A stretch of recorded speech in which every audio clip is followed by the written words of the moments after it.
अच्छे दिन तो मुझे नहीं लगता कि रंच मात्र भी आए हैं। अच्छे दिन भाजपा के जरूर अच्छे आ गए। नरोत्तम मिश्रा जी का ग्राफ उठा के देखिए, कैलाश विजयवर्गीय जी का ग्राफ उठाकर देखिए, माननीय शिवराज सिंह का ग्राफ उठाकर देखिए, इनके अच्छे दिन आए। माननीय अमित शाह जी, माननीय नरेंद्र मोदी जी के अच्छे दिन आए। जनता के अच्छे दिन नहीं आए। जनता आज भी रोड पर है। जनता को जो दरकार है वो मूलभूत सुविधाएं गायब है, जो बुनियादी जरूरतें हैं वो नदारत है। जिस कांग्रेस पार्टी ने उस अमुक व्यक्ति को मैं नाम लेना भी उचित नहीं समझता, ऐसा प्लेटफॉर्म दिया जिस प्लेटफॉर्म के लिए लोगों के जीवन गुजर जाते हैं, मृत्यु को प्राप्त हो जाता है, नहीं मिलता। ये जो छरछंदी थे, जिनके मन में कपट था, छल था, वो पलायन कर चुके हैं। जो अन्याय का पक्षधर हो, जो अन्याय का पुरोधा हो, जो कूटनीति के माध्यम से अपना आत्मसम्मान, अपना स्वाभिमान, अपनी विरासत को गिरवी रख दे, वो न्याय की बात करता है तो बहुत हास्यास्पद स्थिति बनती है। युवा बेरोजगार है, उनके माँ बाप से पूछिए जो अपने औलादों के लिए हायर एजुकेशन की डिग्री लेने के बाद बड़े बड़े उद्यमियों के पास पहुंचता है, व्यवसायियों के पास पहुंचता है, प्लेसमेंट एजेंसीज के पास पहुंचता है कि मेरे बेटे ने कॉर्पोरेट लेवल की डिग्री हासिल की है, मेरे बेटे ने प्रोफेशनल डिग्री किया हुआ, आज भी बेरोजगार है। रोजगार के तौर पर ये पकौड़े की दुकान लगाने को कह रहे हैं, रोजगार के तौर पर ये फल फ्रूट की दुकानें लगाने को कह रहे हैं, रोजगार के तौर पर बोल रहे हैं कि आप देखिए कितने ऑटो उठे, कितनी टैक्सी उठी। ये तो पहले नहीं उठती थी क्या? ये भी पहले उठती थी। एम्प्लॉयमेंट होता है व्यवस्थित रोजगार, एम्प्लॉयमेंट होता है परमानेंट जॉब, एम्प्लॉयमेंट होता है सरकारी जो वैकेंसीज है उसमें प्लेसमेंट देना। शिवराज सिंह चौहान को टोटल विदाई के लिए इस 3 दिसंबर को हम उनको एक बढ़िया गले में फूलों के हार की माला के साथ हरिद्वार में तप करने के लिए भेजेंगे।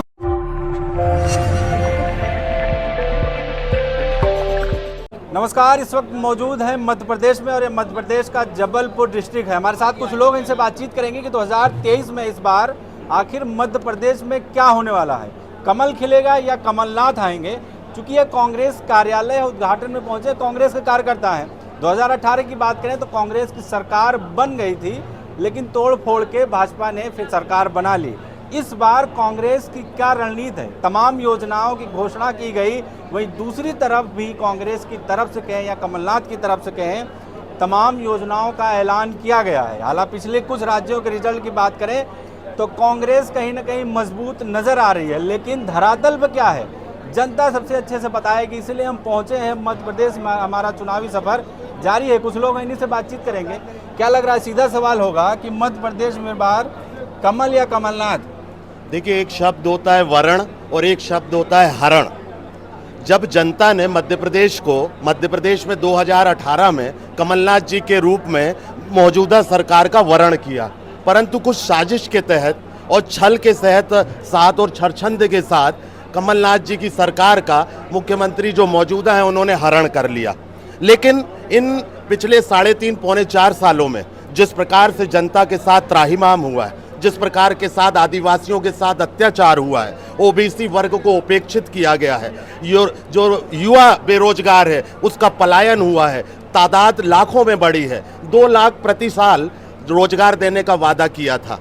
देखिए आज नदारत है, युवा हतोत्साहित है। आज किसानों के साथ क्या स्थितियां हैं। 2100 रुपये देने का वादा था गेहूं में, 2000 राइस में, आप देखिए कि वो भी नहीं मिल रहा है। माननीय कमलनाथ जी के नेतृत्व में एकमात्र विकल्प बनता है जो मध्य प्रदेश की जनता मनमानस बना चुकी है। 500 रुपये में गैस सिलेंडर आज 1100 साढ़े 1100 की पड़ रही है। 100 रुपये में पेट्रोल डीजल। आप सोचिए जब आप पेट्रोल के लिए पेट्रोल पंप पे पहुंचते हैं तो क्या स्थितियां होती हैं। 1500 रुपये नारी सम्मान योजना के तहत पुरानी ओल्ड स्कीम पेंशन्स की स्थितियां, 27% ओबीसी का आरक्षण, महिलाओं के साथ हर वो चीजें जो उनकी सुरक्षा को लेकर मद्देनजर रखती हैं, उसको लेकर माननीय कमलनाथ जी का बड़ा प्लान है। आपने रोजगार की बात की, आपने महंगाई की बात की, क्या लग रहा है 2023 में ये मुद्दा होगा यहाँ पर इलेक्शन में?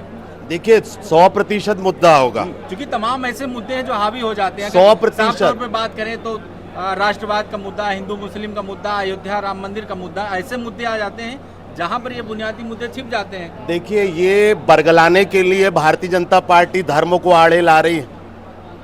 भारतीय जनता पार्टी हर वो मुमकिन प्रयास कर रही है जिससे मूल मुद्दों से ध्यान भटकाया जाए।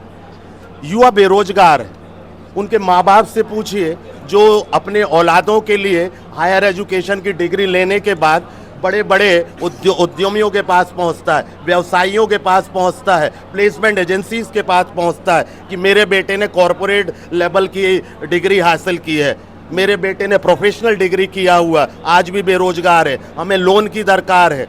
ये सब परिस्थिति, बेरोजगारी पे ये भी तो कहा गया ना कि आत्मनिर्भर बनिए। नहीं, आत्मनिर्भर बनने के लिए आप किस लिए हैं सरकार में? रोजगार का तो निर्माण आप करेंगे ना मौजूदा सरकार में, एम्प्लॉयमेंट जनरेट आप करेंगे, अनएम्प्लॉयमेंट तो बढ़ेगा ही ना जब आप प्लेटफॉर्म नहीं देंगे।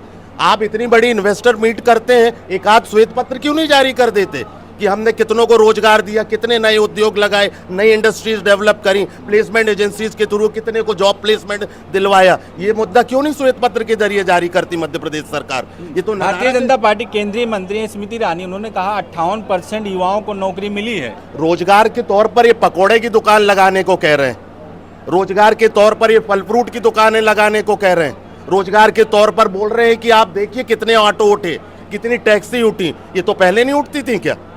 ये भी पहले उठती थी। एम्प्लॉयमेंट होता है व्यवस्थित रोजगार, एम्प्लॉयमेंट होता है परमानेंट जॉब, एम्प्लॉयमेंट होता है सरकारी जो वैकेंसीज है उसमें प्लेसमेंट देना। आप देखिए पूरे, चाहे पुलिस विभाग हो, चाहे आपका रेवेन्यू डिपार्टमेंट हो, चाहे एक्साइज डिपार्टमेंट हो, चाहे शिक्षा विभाग हो, चाहे एग्रीकल्चर डिपार्टमेंट हो, हजारों लाखों की तादाद में वैकेंसीज खाली पड़ी हैं, पर इनके पास कोई बुनियादी ढांचा तो हो रोजगार देने का, इनके पास कोई बुनियादी मापदंड तो हो। लेकिन एक चीज ये भी तो है ना कि जनता मांग भी तो नहीं कर रही है ना।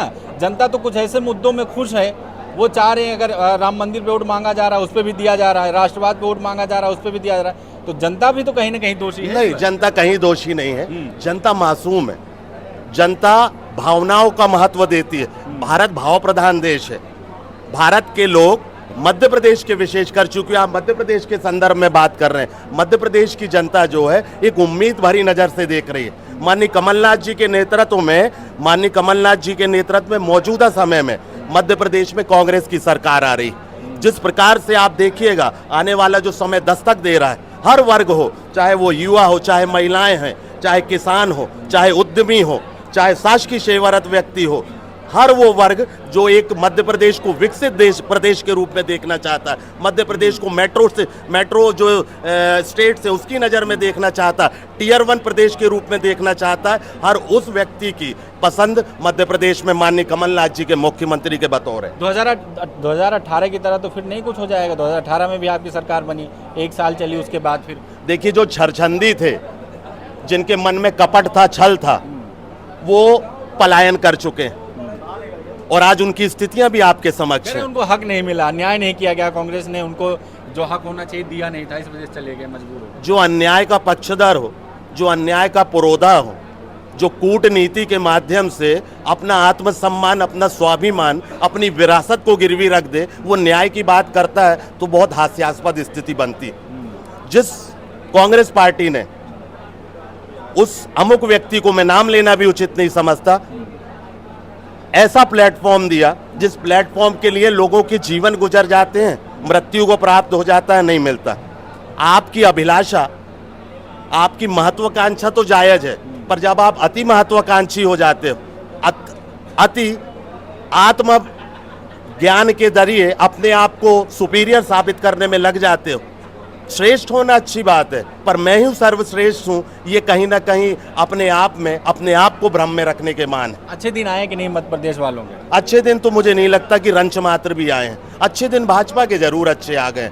नरोत्तम मिश्रा जी का ग्राफ उठा के देखिए, कैलाश विजयवर्गीय जी का ग्राफ उठाकर देखिए, माननीय शिवराज सिंह का ग्राफ उठाकर देखिए, इनके अच्छे दिन आए। माननीय अमित शाह जी, माननीय नरेंद्र मोदी जी के अच्छे दिन आए। जनता के अच्छे दिन नहीं आए। जनता आज भी रोड पर है। जनता को जो दरकार है वो मूलभूत सुविधाएं गायब हैं, जो बुनियादी जरूरतें हैं वो नदारत हैं। ये मध्य प्रदेश। नरोत्तम मिश्रा का आपने नाम लिया, उन्होंने कहा कि राहुल गांधी हिंदू धर्म का मजाक उड़ाते रहते हैं। नरोत्तम मिश्रा अपने आप में एक हास्य का पात्र बन गए। सिनेमैटिक लाइफ जीने वाला वो आदमी है। छोटे मोटे बयानों के जरिए वो आदमी अपने आप को प्लेटफॉर्म में लाने का प्रयास करता है। मैं उस व्यक्ति को गंभीरता की श्रेणी में नहीं आंकता। क्या लग रहा है कि 2023 में मध्य प्रदेश में बदलाव होगा? कुछ होगा?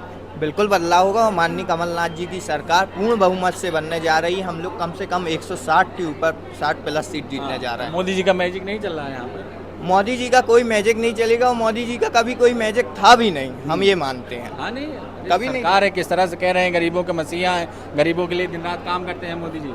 क्या काम कर रहे हैं आप बताइए। हर साल उन्होंने कहा था 2 करोड़ युवाओं को रोजगार देंगे। मिला आपको? किसको मिला है? आपको मिला कि नहीं मिला? आप स्वयं मीडिया कर्मी हैं, आपको खुद देख लीजिए, आप आंकड़े खा के देख लीजिए। हमारे विधायक माननीय विनय सक्सेना जी ने मध्य प्रदेश की सदन में भाजपा के स्पीकर से सवाल पूछा था कि मध्य प्रदेश में आपने कितनी सरकारी नौकरी दी, तो वहाँ से हमको स्पीकर महोदय से जवाब मिला था कि हमने कई सरकारी नौकरी दी हैं। ये भारतीय जनता पार्टी के लोग, उनके उन्हीं के स्पीकर कह रहे हैं, आप उठा कर देख लीजिए। क्या लग रहा है सर, मध्य प्रदेश इस बार कुछ होगा बदलाव, कमल या कमलनाथ? उत्तर मध्य विधानसभा के प्रत्याशी आदरणीय विनय सक्सेना की भारी बहुमत की जीत के साथ मध्य प्रदेश शासन में भारी बहुमत से कमलनाथ जी की सरकार बनने जा रही है। हम सब शिवराज सिंह चौहान पूर्ण के नाम आश्वस्त आ रहे हैं इस हैं। बार। शिवराज सिंह चौहान, उनकी घोषणाओं से फुर्सत कहाँ है उनको? घोषणा वीर, घोषणाओं की मशीन है वो। इस प्रदेश में घोषणा के अलावा इस प्रदेश में घोषणा तो आप लोगों के लिए ही कर रहे हैं ना। कैसे कह दिया? FCI का घोटाला, उस घोटाले की बात क्यों नहीं करते? FCI में इतना बड़ा घोटाला, गेहूं करोड़ों लाखों अरबों रुपए का गेहूं और धान जो आज खुले में डली हुई है, पानी में भीग के सड़ चुकी है, वो आज गरीबों को वितरण के लिए जाती तो है। शिवराज सिंह आ रहे ये हैं कहते कि- शिवराज सिंह चौहान को टोटल विदाई के लिए इस 3 दिसंबर को हम उनको एक बढ़िया गले में फूलों के हार की माला के साथ हरिद्वार में तप करने के लिए भेजेंगे। वो कम से कम तप में वो ये समझें कि उन्होंने इस 18 साल में प्रदेश को जिस तरीके से इस प्रदेश को कंगाल की स्थिति में ले गए। कर्ज, आज अगर आप और हम देखें तो आज एक गर्भवती माँ के पेट में भी अगर बच्चा है तो उसके ऊपर भी मध्य प्रदेश में कर्ज है। आज ये कर्ज तो लेकर लग रहा है कि 2023 बिल्कुल में कर देंगे विदाई। बिल्कुल कर देंगे। इस 3 दिसंबर को हम लोग विदाई बिल्कुल आपके सामने रहेगी। क्या लग रहा है भाई, कमल या कमलनाथ 2023? भाई देखिए, कमल की तो ऐसी बात है कि 2018 ही में समाप्त हो चुका था। वो तो क्या खिल गया था, उम्मीद खरीद फरोख्त नहीं होती, तो आप अभी 5 साल का रिकॉर्ड देख लीजिए, कमल को तो कोई चुन ही नहीं रहा है। खरीद फरोख्त करके आ रहे हैं। महाराष्ट्र में क्या हुआ, कर्नाटक में क्या हुआ था पिछले बार, खरीद फरोख्त करके ही आ रहे हैं। कमल को कोई चुन नहीं रहा है, अब कमलनाथ को ही चुन रहे हैं। कमलनाथ आ रहे हैं इस बार जी।